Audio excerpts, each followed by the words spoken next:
You're listening to a download from the BBC. This is from our own correspondent. You can hear the version of the programme broadcast on the BBC World Service by going to the From Our Own Correspondent website, or indeed to that of the BBC World Service. But here's the edition which goes out on BBC Radio 4. It's introduced by Kate Adie.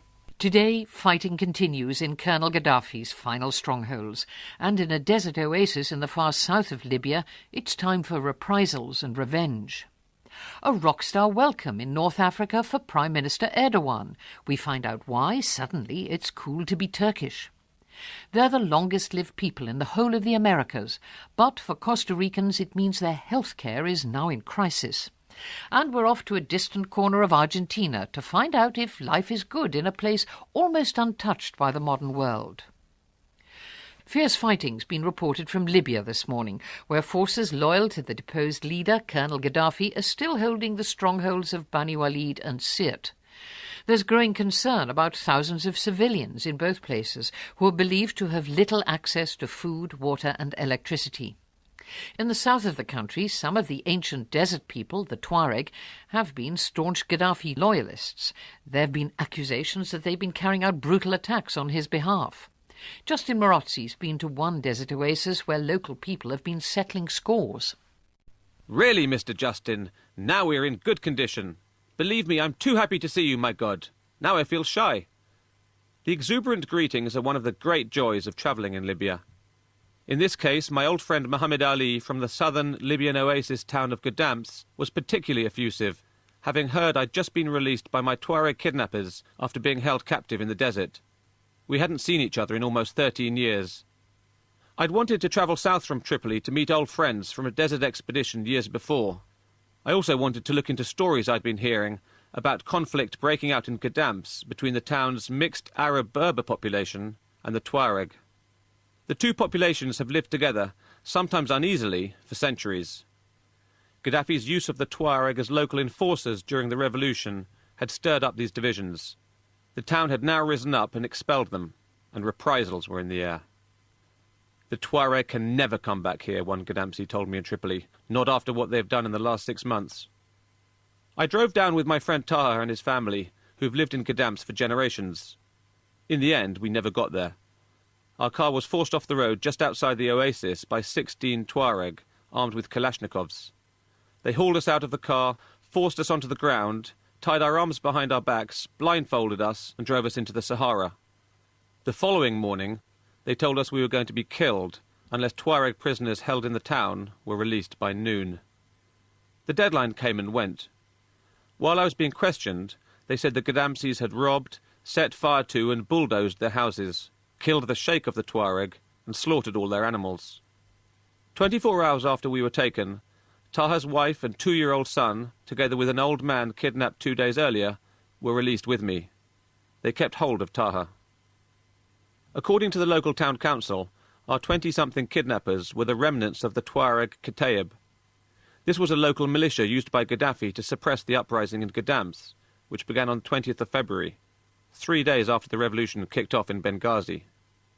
They had taken to their task, we were told, with gusto, rounding up suspected rebels, imprisoning them, and beating them severely with electrical cables. Bloodshed had been limited compared with the fighting in other Libyan towns and cities. A total of 4 people had been killed. But the abuse of power by a minority of the town's Tuareg had shattered relations between the two populations. Abdul Wahab, a former prisoner, showed me photos of his back, a mass of pink welts. I'm really sorry about what's happened with the Tuareg, he said. We were born together, we lived together, and we worked together. But everything's changed now. The morning after my release, Muhammad Ali took me on a walk around the abandoned old city, an evocative labyrinth of covered walkways, illuminated by shafts of sunlight, stealing down between the tightly clustered mud-brick houses. This ancient heart of the oasis, somewhere between 2,000 and 4,000 years old, was once one of the great centres of Saharan trade. African caravans, groaning with precious stones, ivory, ostrich feathers, gold, silver and horses, came north, together with straggling lines of trussed-up slaves. Southbound traders carried exotic luxuries from Europe, pearls from Paris, fine linens from Marseille, Venetian glass and paper.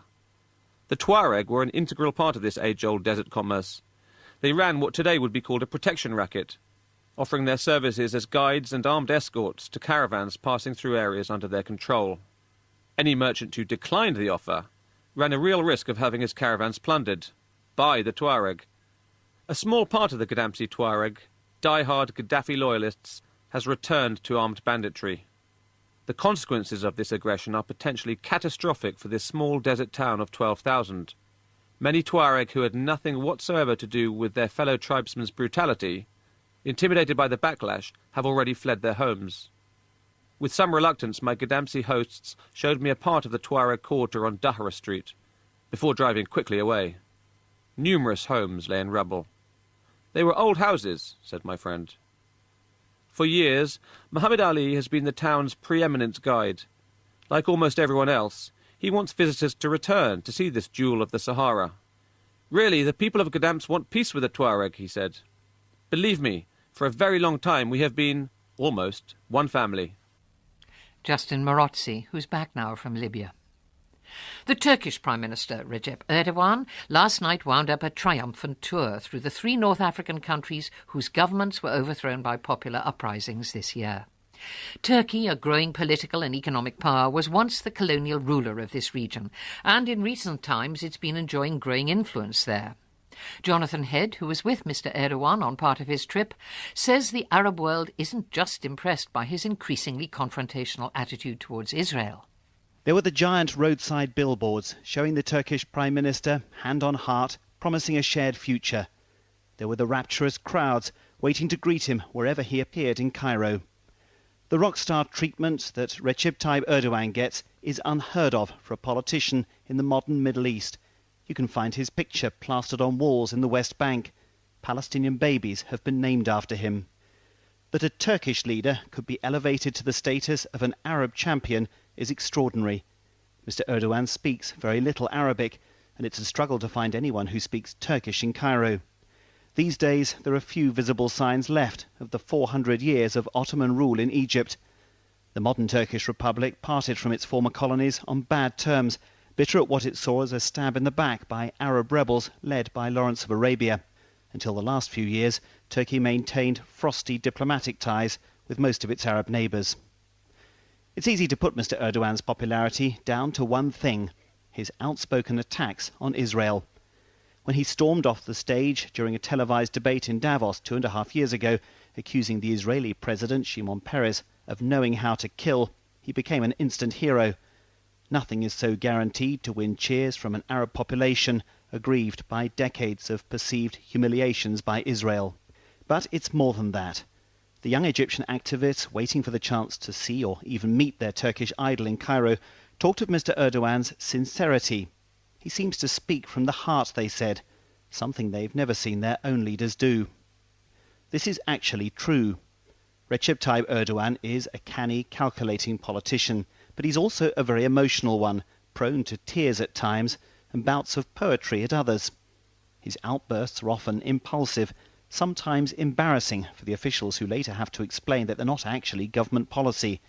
His anger over the suffering of Palestinians in Gaza seems to be genuine. It's also selective.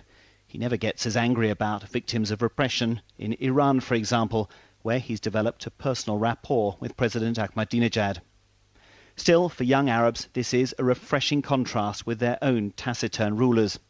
It was there for all to see when Mr. Erdogan, bounding with energy, met Field Marshal Tantawi, the stiff elderly officer who now runs Egypt, but is hardly ever seen or heard from by his people. It was even more obvious when the Turkish leader delivered a blistering critique of policy towards the Palestinians at the Arab League, an organisation best known for saying and doing very little. It was as if a bare-knuckle boxer had been let loose in a gentleman's club. The delegates from what are still mostly undemocratic states shifted uncomfortably in their seats as he scolded them for thwarting the will of the people.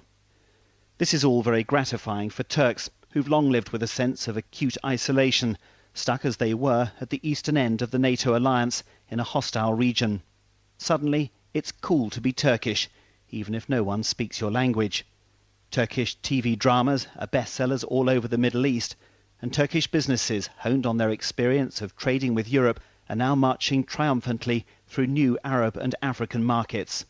Some even dare to call this neo-Ottomanism. It looks almost too good to be true for Turkey, and it probably is.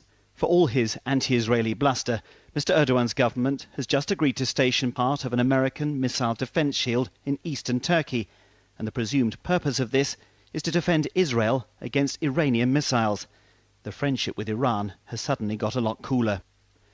And it won't be long before some of those Arabs who are now in awe of the Turkish democratic model start asking questions about its unresolved war in the Kurdish region, or about why many of the world's jailed journalists are in Turkish prisons. For all his electoral success, Mr. Erdogan is a divisive figure in his own country, feared as much as he's admired. The crowd which came to welcome him at Cairo airport had been largely organised by the Muslim Brotherhood, still the most effective political force in Egypt. As the head of an overtly Islamic party, Mr. Erdogan seemed a natural ally. But they weren't there when he departed. In outlining his vision for a democratic Arab world, he described Turkey as a secular country which just happened to have a Muslim prime minister. All religions are free to practice, he said. That wasn't what the Muslim Brotherhood wanted to hear. It's campaigning for an Islamically inspired legal system for Egypt. As he was about to leave, the Turkish Prime Minister was warned by the Brotherhood spokesman not to get carried away by his popularity. Don't think that you alone can lead our region or draw up its future, he said. If there are any Turks dreaming of an Ottoman revival in the Arab world, it's probably time to wake up. And that was Jonathan Head. One of the earliest countries to declare its support for the Libyan rebels was the tiny but very rich Gulf state of Qatar. It immediately offered its Mirage military aircraft to patrol the no-fly zone set up by NATO. It was the first Arab state to commit military assets to the operation, but when we called NATO HQ in Naples this week asking how much action the Qatari pilots had actually seen, the man in the press office was friendly, but information was not forthcoming. Katie Watson, who's in the capital, Doha, says the ruler of Qatar, which owes its wealth to its oil and gas fields, had already made clear his support for the rebels by establishing in his emirate an anti-Gaddafi television station. One of my favourite spots in Doha is the Corniche. It's a rather glamorous word for what's basically a concrete walkway snaking along the coastline. From the Corniche, you can see dozens of traditional wooden boats, known as dhows, bobbing in the water. But set against this quaint image is a dramatic backdrop of skyscrapers. There's one that looks like a rocket, another resembling a tornado. Some are half-built, but what's a skyline in this part of the world without half a dozen cranes showing there's more to come? Just a few minutes' walk inland from the Corniche is Souk Waqif. I say walk, but in the summer months in Doha, you're more likely to drive, even short distances, so as not to be dripping with sweat on your arrival. Souk Waqif is also new, full of whitewashed buildings and narrow little alleyways, built on the site of an old market where Bedouins came to trade their livestock. The small shops are rich with the aroma of spices and Arabian oud, a powerful perfume that men and women here spray on liberally, leaving a fragrant trail as they walk by. The souk evokes images of a long-lost Arabia, and it's the closest you can get to stepping back in time in modern-day Doha. Today, tucked inside a part of the souk is an unlikely rebel force, Libya TV. Aisha, the newsroom coordinator, showed me around proudly, telling me that back in March, Gaddafi's media was having too much influence over Libyans. It was the idea of Sheikh Hamad bin Khalifa Al Thani, the Emir of Qatar, to try to counter the Gaddafi propaganda machine and tell people the truth, she said. Doha is, of course, also home to the better-known Arabic TV station Al Jazeera. Launching the new operation, Libya TV, took just 5 days. It's funded by the Qatari government and uses borrowed office space and equipment. It started out with just 3 hours of programming a day. Eventually, it hopes to run around the clock. Travelling around the Gulf these last 6 months, I've noticed at times that there's a bit of a heads-down, let's not talk about it approach towards the Arab uprising.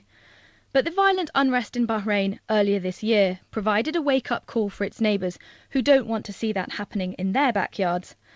Talk to any local here and you'll soon realise that generally they view the uprising with pride, but ask them if it's likely to happen in their country, and the answer is, without exception, no.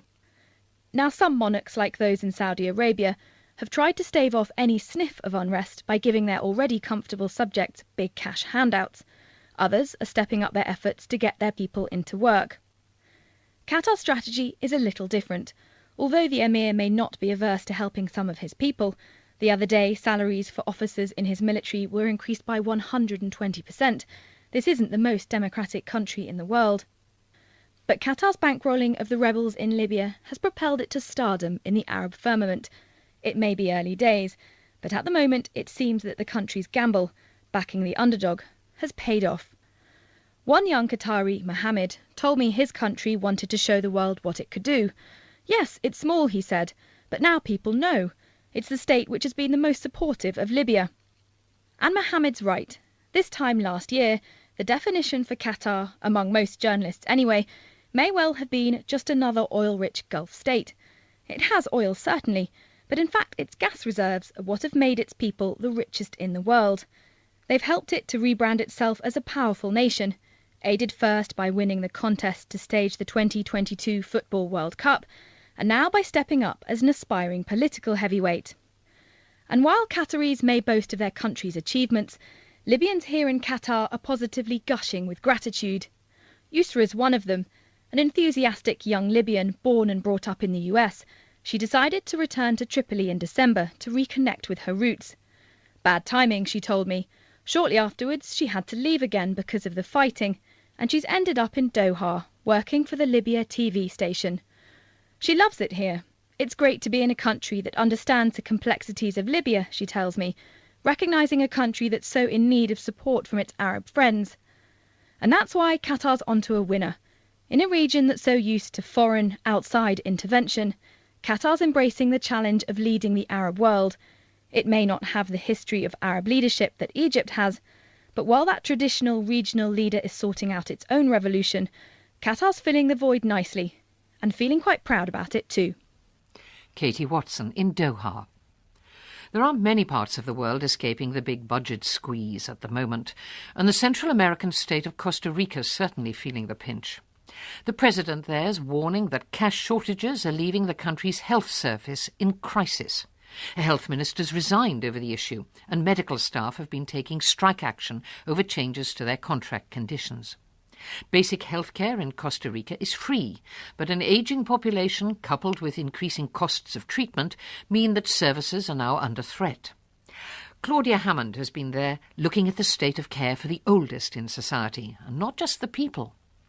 8 of us stand in a line in the dark, waiting in the bushes behind the beach. We're waiting for the signal from the spotters who are out on the grey sand, armed with nothing but torches with subtle red beams. We're wearing dark clothes, hoping to camouflage ourselves, but this is no army mission. Costa Rica disbanded all its armed services back in 1949. What we're waiting for is a female green sea turtle with a shell that's a metre in length. We get the call. She's landed on the beach and is heaving herself up towards the undergrowth. She digs a nest and then it happens. In silence, we stand behind her and watch as she squeezes out egg after egg. They're rubbery and bounce slightly as they land. It looks like a pile of hard-boiled eggs without their shells on. Then she begins flapping her flippers, moving gusts of sand to conceal the eggs. Costa Rica is a country which is well aware that conservation is the key to its future success.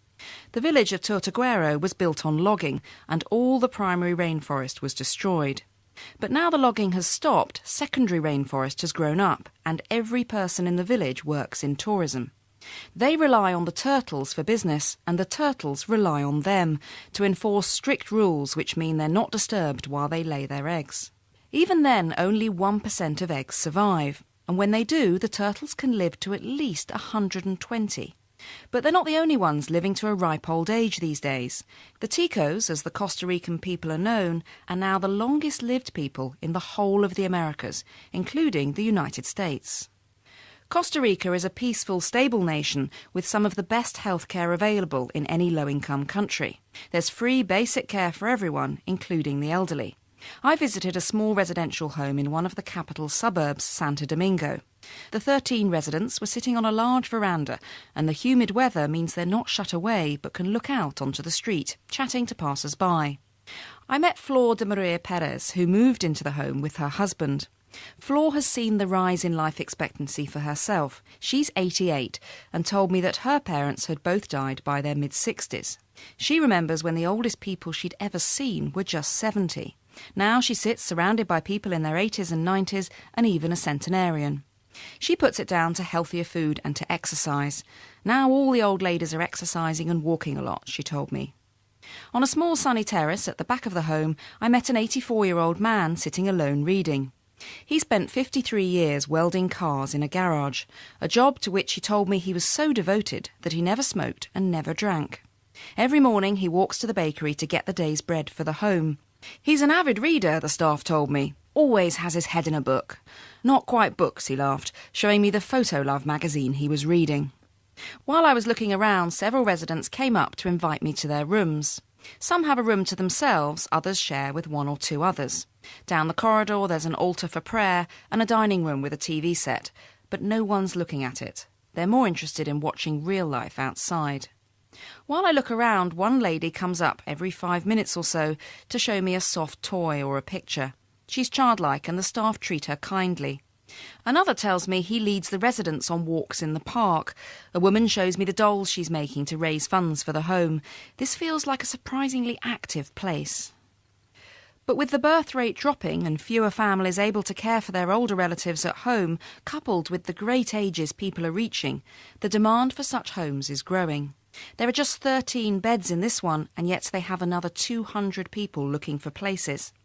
You'd think that this high life expectancy would be a cause for celebration, but it's also putting a strain on health services.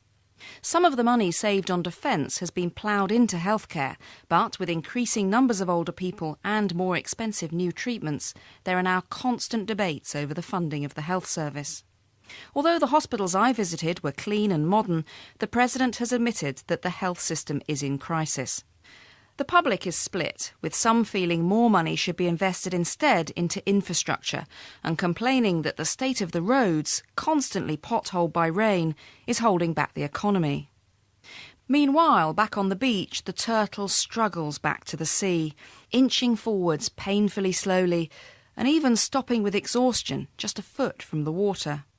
Her future relies on the conservation policy which allows her to return to this beach safely. It strikes me that her future depends on policy decisions about priorities, and so does Flor's. The turtle has the advantage that tourists will pay a lot to see her. In the current circumstances, the future for elderly people is more uncertain. Claudia Hammond. Argentina is one of the biggest, most technologically advanced economies in Latin America. Yet, in this huge country, far away from the bustling, brash capital, Buenos Aires, there still exists some remote corners barely touched by the modern world. Daniel Schweimler, with a few tortuous bus journeys and some arduous trekking, has just visited one such place, deep in the mountains in the far northwest. There's an advert showing on Argentine television for a bank that sends a mobile unit to the remote town of Eruja, in the northwestern province of Salta. Getting there is not easy. The final 2.5 hours are along unpaved roads that wind their way through the mountains at more than 13,000 feet above sea level. Eruja is a picturesque, thriving little town full of hostels and quaint restaurants that attract tourists from both Argentina and beyond. The purpose of the advert is to show that the bank cares, even about the country's most remote communities. Argentina is dominated by its capital, Buenos Aires. More than half the country's 40 million population lives in the city or the province of Buenos Aires that surrounds it. Much of the rest of the 8th largest country in the world is sparsely populated. A common complaint, as it has been for the 200 years that Argentina has existed, is that Buenos Aires doesn't care about the rest of the country, that too much attention, too much investment is focused on the capital. Even the great Inca Empire was late getting round to conquering this often forgotten territory and what is now northwestern Argentina. Evidence of Inca domination is sparse, but they did reach the peak of the highest mountain in the region, Jujuyaco. In 1999, archaeologists found the well-preserved bodies of 3 young people who had been taken to the mountain top to be ritually sacrificed to the gods. They had been given an alcoholic drink to put them to sleep. Then they were left to die. The 2 young girls and 1 boy were found with items of jewellery and other personal possessions. Their remains are displayed in the Museum of High Altitude in the city of Salta. There it explains that it was considered an honour to be sacrificed, and only the healthiest, most attractive children were chosen. They were fed a nutritious diet before walking, probably from the Inca capital Cusco, to their death. Then, like now, this region was a long way from the centre of power. What I noticed as I travelled north, away from the bustle of Buenos Aires, is that the banknotes get increasingly grubby, torn and illegible. Notes that would be treated with contempt in the capital, or they possibly wouldn't even be accepted as legal tender, are exchanged freely and without comment in the cities of Salta and Jujuy. Even the news on national television is of crime and traffic congestion in Buenos Aires, hundreds of miles away and with no bearing on the lives of the inhabitants of these distant communities. Beyond Eruja, there's a dirt track leading to the village of San Isidro, where electricity arrived only a year and a half ago. Then beyond San Isidro, there is a narrow mountain path. It's a 4-hour walk to the next village, San Juan, population about 60. San Juan is not so much a town or a village, more a sprawl of adobe brick and stone houses, each surrounded by ploughed, dry earth in the folds of the mountains. There's a small, compact white church, and the only other white building is a rectangular school with solar panels, where the Argentine flag is raised every morning. There's no mains electricity here. There are no roads, just steep paths strewn with stones that crunch underfoot. The silence is only broken by the sound of dogs, donkeys, goats and chickens, and the tweeting and squawking of birds. The sky is a deep blue, the contours of the mountains razor sharp. Since San Juan is largely without power, when the sun goes down, darkness prevails, pierced only by the occasional flicker of candlelight. By 8:30 p.m, the sky is a blanket of stars and milky white stains. Its inhabitants tend goats and grow carrots, alfalfa and several varieties of potato. But they can't sell their produce in local markets, since their town is too remote, the roads too few and far between, to get it there. So they harvest what they need for their own consumption and operate a system of barter with what is left over. It looks idyllic, but our guide Evaristo, who runs the only hostel in the community, told me that many have left to seek an easier life in the cities. As he's got paying guests, he needed to install a bathroom, but the only way to get the sink, toilet and pipes to San Juan was by donkey. Evaristo went to buy us a bottle of water from the house of a relative for the return trek to Eruja. He handed me my change, a 2-peso note, the grubbiest and most fragile that I'd so far encountered, with the face of national hero Bartolomé Mitre barely recognizable. But it was still legal tender, just. Symbolic perhaps of how far, in so many ways, San Juan is from Buenos Aires. Daniel Schweimner, getting away from it all and bringing this edition to a close. I'll be here with correspondents flung far and wide on both Thursday and Saturday next week. Do join us. Goodbye. According to the local town council, our 20-something kidnappers were the remnants of the Tuareg Kataib. This was a local militia used by Gaddafi to suppress the uprising in Gadam's, which began on 20th of February, 3 days after the revolution kicked off in Benghazi. They had taken to their task, we were told, with gusto, rounding up suspected rebels, imprisoning them, and beating them severely with electrical cables. Bloodshed had been limited compared with the fighting in other Libyan towns and cities. A total of 4 people had been killed, but the abuse of power by a minority of the town's Tuareg had shattered relations between the two populations. Abdul Wahab, a former prisoner, showed me photos of his back, a mass of pink welts. "I'm really sorry about what's happened with the Tuareg," he said. "We were born together, we lived together." In this case, my old friend Muhammad Ali from the southern Libyan oasis town of Gadam's was particularly effusive, having heard I'd just been released by my Tuareg kidnappers after being held captive in the desert. We hadn't seen each other in almost 13 years. I'd wanted to travel south from Tripoli to meet old friends from a desert expedition years before. I also wanted to look into stories I'd been hearing about conflict breaking out in Gadam's between the town's mixed Arab-Berber population and the Tuareg. The two populations have lived together, sometimes uneasily, for centuries. Gaddafi's use of the Tuareg as local enforcers during the revolution had stirred up these divisions. The town had now risen up and expelled them, and reprisals were in the air. The Tuareg can never come back here, one Gadamsi told me in Tripoli. Not after what they've done in the last 6 months. You're listening to a download from the BBC. This is from our own correspondent. You can hear the version of the programme broadcast on the BBC World Service by going to the From Our Own Correspondent website, or indeed to that of the BBC World Service. But here's the edition which goes out on BBC Radio 4. It's introduced by Kate Adie. Today, fighting continues in Colonel Gaddafi's final strongholds, and in a desert oasis in the far south of Libya, it's time for reprisals and revenge. A rock-star welcome in North Africa for Prime Minister Erdogan. We find out why, suddenly, it's cool to be Turkish. They're the longest-lived people in the whole of the Americas, but for Costa Ricans it means their health care is now in crisis. And we're off to a distant corner of Argentina to...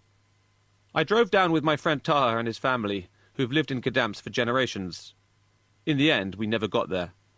Our car was forced off the road just outside the oasis by 16 Tuareg, armed with Kalashnikovs. They hauled us out of the car, forced us onto the ground, tied our arms behind our backs, blindfolded us, and drove us into the Sahara. The following morning, they told us we were going to be killed unless Tuareg prisoners held in the town were released by noon. The deadline came and went. While I was being questioned, they said the Gadamsis had robbed, set fire to and bulldozed their houses, killed the sheikh of the Tuareg, and slaughtered all their animals. 24 hours after we were taken, Taha's wife and 2-year-old son, together with an old man kidnapped 2 days earlier, were released with me. They kept hold of Taha. Find out if life is good in a place almost untouched by the modern world. Fierce fighting's been reported from Libya this morning, where forces loyal to the deposed leader, Colonel Gaddafi, are still holding the strongholds of Bani Walid and Sirte. There's growing concern about thousands of civilians in both places who are believed to have little access to food, water and electricity. In the south of the country, some of the ancient desert people, the Tuareg, have been staunch Gaddafi loyalists. There have been accusations that they've been carrying out brutal attacks on his behalf. Justin Morozzi's been to one desert oasis where local people have been settling scores. Really, Mr. Justin, now we're in good condition. Believe me, I'm too happy to see you, my God. Now I feel shy. The exuberant greetings are one of the great joys of travelling in Libya.